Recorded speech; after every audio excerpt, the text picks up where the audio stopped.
There's a reason certain bands don't just sound good, but they stay with you for years. And it's not complexity, it's not musicianship, it's something else. You put on a Pink Floyd record and the room goes quiet, and halfway through, someone comes in the room and tries to talk to you. And it's not just annoying, it actually pulls you out of something deep, almost a meditative state. Like you lost your place in a focused dream. And I'm here to tell you that's not normal music behavior. And the usual explanations, they don't really explain it. I mean, people say it's the complexity or the musicianship or the ambition, and that may all be true, but it still doesn't explain the attachment. There's also a lot of difficult music that gets admired once and then quietly left behind. And you hear it, you respect it, maybe you go back to it once or twice, but it never really becomes something that you reach to without thinking.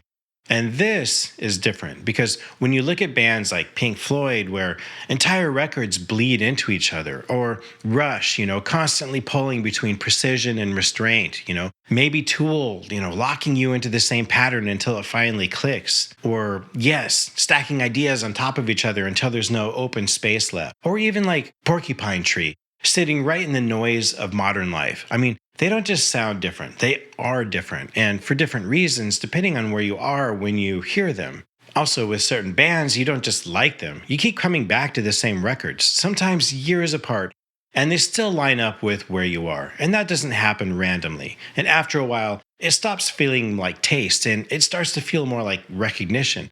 Like different albums are catching different versions of the same thing that you've already been dealing with. And if you line up bands like Pink Floyd, Rush, Porcupine Tree, Yes, Tool, or whatever your mix is, they don't feel unrelated anymore. They feel like they're circling the same few problems, but just from different positions. Not a genre thing, and not strictly a prog rock thing, but more like a set of pressures that people run into.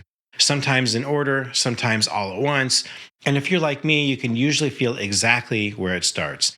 You go through a normal day. Nothing really goes wrong. You get your normal things done, conversations are fine, but it feels like you're just running a version of yourself that gets through the day. And that's not really satisfying when you recognize it. Then your attention starts getting pulled in all these different directions. You sit down to think, and within a minute, something breaks it. Your phone lights up, a thought jumps in, something reminds you of something else, and different bands land in different parts of that. And if you've lived with this music for a while, you've probably felt yourself moving between those states without having a clean way to even describe it. So people fall back on the safe explanations about this music. The musicianship is insane, or the arrangements are amazing, and that's all true, but it's not the reason. Should we start with Pink Floyd? A lot of Floyd sits in a very specific emotional climate. Distance, that feeling where everything around you is kind of moving normally, conversations, routines, background noise, and you're just slightly outside of it. You hear it in Dark Side of the Moon and how it flows. Tracks don't really stop and start, they just kind of bleed into each other, like one thought sliding into the next before you've even finished the last one. Or you hear it in The Wall, close up, personal, but still separated from everything around it. And it works because it isn't explaining that feeling. It sounds like it's coming from inside of it, a split somewhere between the world and the self. And if you notice that split, it keeps showing up in school, like where every day has the same shape, same bills, same rooms, or later in life at a job where you follow the steps exactly and still feel like something just isn't complete. There is the version of you going through the motions, and the version behind it that's watching and slightly out of sync. And after a while, it stops feeling like a theme and it just feels normal. That's one place that people land. Okay, then let's bring in Rush and how in their music, the center kind of shifts. Now it's not just why things feel off, it's what happens to you while you're trying to function inside it. That pressure is quieter. You don't really notice it at first. I mean, it shows up in small adjustments, like how you answer things or how you present yourself depending on where you are. And there's a version of you that runs really smoothly, polite, efficient, easy to deal with, and the rest of you sits just behind that, mostly unused. Subdivisions go straight at it, not as a rule, but more like an environment that you grow into. You don't fight it, you absorb it, and eventually you call that being practical. And maybe it is, but it still reshapes you. Even limelight lands in the same place. You can build something successful, visible, stable, and still feel slightly misaligned with it, which is really harder to deal with because there's nothing obvious to point to. Rush doesn't resolve that, it just keeps the question open. How much of what you call yourself is like what made it through, and how much got filtered out along the way? When I was a little kid, I really didn't like these bands at all. As an adult, I simply just didn't have enough life experience to really understand their impact. Okay, then the pressure shifts again. With Porcupine Tree or Steven Wilson, you move into something way more crowded. The earlier problems don't disappear, they actually get buried. And you sit down to focus, and there's always interference, a lawnmower outside, a plane overhead, a screen lighting up. And even when you try to listen to something, something always leaks in. Or your time just fragments, like work, responsibility, small interruptions stacked all day. Either way, the result is the same. Your attention stops belonging entirely to you. Fear of a blank planet lives right there. Not one issue really, but more of a condition. Like what happens when your ability to follow a single thought all the way through gets worn down? You're not just asking like, who am I anymore? You're asking something way more basic, like, do I even have enough space left to figure that out? Because when your attention breaks constantly, something interesting happens. I sometimes wonder what the psychology is behind it. Reactions get faster, reflection gets pushed later, and over time, the line between what you actually think and whatever you just absorbed recently gets kind of harder to separate. Not collapse, but just thinner, like erosion. And then you get to yes, and the move looks almost opposite. Instead of staying in that weight, it pushes upward, but not in a light way. I mean, it's dense, it's layered, completely demanding. And that matters because when your mind is already crowded, simple music doesn't clear anything out, really. Your thoughts just keep running over it. Something like Close to the Edge doesn't leave that space open. There's always another shift, another section, something pulling your focus forward, and it takes up the whole frame. And for a while, that works. The noise drops out.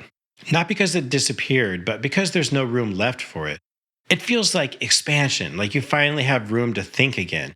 But it has a limit, of course, because if nothing underneath actually changes, that same density turns into something else, like a refined way of staying absorbed. You're still engaged, still following something complex, but not actually touching what's been sitting there. And eventually, that catches up. This is perfect because that's where Tool comes in. In their music, there's no distance, there's no lift, there's no buffer. Tool doesn't move you somewhere else, it just kind of holds you in place. What a fantastic experience to listen to a Tool album. I mean, any of them really. The pattern repeats, the rhythm locks in, nothing resolves quickly, your attention doesn't drift. I mean, it just stays there. It feels less like entering something new and more like being kept in the same space long enough that you stop avoiding it. It's relief. By that point, most of the earlier moves don't work the same way anymore. And what's left is just simpler, not easier, but just direct. So eventually, the only move left is through.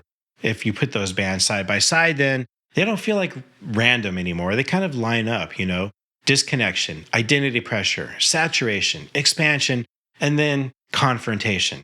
Not as a clean path, but more like a set of states that people move between. It's not just musical. That's experience, which requires time. To me, this is why taste doesn't explain the attachment. Taste explains why you like something. It doesn't explain why you keep coming back to it. What's happening here isn't really about entertainment. The record is actually doing something. It's giving shape to something that you already felt, something you recognized but never quite lined up. And then you figure it out, and the record doesn't feel new anymore. It feels familiar. That's why people go back to the same albums at different points in their lives and hear something completely different. The album didn't change, but what connects to it did. The album didn't change, but what it connects to did. And so when people try to explain why they stick with these bands, they almost always default to those same safe explanations. Like I said, musicianship, complexity, ambition. None of that's wrong. It's just not the real reason that it resonates. Because complexity wears off. What stays is that sense of something you already knew is being held in a place long enough for you to actually see it clearly. And then you don't file it away like everything else. You hold it, not constantly, but consistently enough that it becomes part of how you make sense of things. And that's why people struggle to explain it. What they usually mean is something way simpler. At a certain point, for me anyway, this made more sense than most of what was around me. And that's not really an argument, it's just recognition, right? Different bands, yet totally linked. And when a band resonates enough, it usually stops being a favorite and it becomes something that you just return to again and again.